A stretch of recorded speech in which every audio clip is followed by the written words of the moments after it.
காலையில் எந்திரிச்சோடனே நம்ம குழந்தைகளுக்கும் சரி, நம்மளோட ஹஸ்பண்ட்ஸ்க்கோ, நம்ம ஒய்ஃப்ஸ்க்கோ நம்ம வந்துட்டு என்னென்ன கொடுக்குறோம்? Coffee, tea. நான் வந்துட்டு ப்ரோட்டீன் ஷேக் குடிக்கிறேன், பூஸ்ட் குடிக்கிறேன், ஹார்லிக்ஸ் குடிக்கிறேன், மைலோ குடிக்கிறேன். ஓ மை காட், எல்லாத்தையுமே ஸ்டாப் பண்ணிடுங்க. நாளையிலேருந்து உங்கள் வீட்டில் வந்துட்டு இந்த அழகான ஜூஸை நீங்கள் ட்ரை பண்ணுங்க.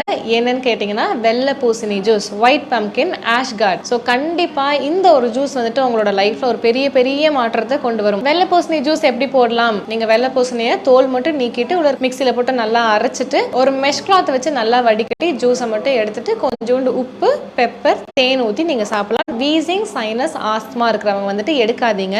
ஒருவேளை எடுக்கிறீங்கன்னா அதில் கொஞ்சம் பெப்பர், இந்து உப்பு ஆட் பண்ணி எடுங்க. இதை எடுத்துட்டு ட்ரை பண்ணுங்க. இல்லாத உங்களுக்கு ரொம்ப கஷ்டமா இருக்கு, எனக்கு வீசிங் ஜாஸ்தியாகுது, சைனஸ் ஜாஸ்தியாகுதா, நீங்கள் எடுத்துக்க வேண்டாம். மற்றபடி எல்லாருமே ஆக்சுவலாக இப்போ பிரெஸ்ட் ஃபீடிங் மதர் அது இதுன்னு ஏகப்பட்ட கேள்வி. எல்லாருமே வெள்ளை பூசணி ஜூஸை ரெகுலராக எடுக்கலாம், வாழ்நாள் முழுக்க எடுக்கலாம். அவ்வளோ அருமையான மருத்துவ குணங்கள் அந்த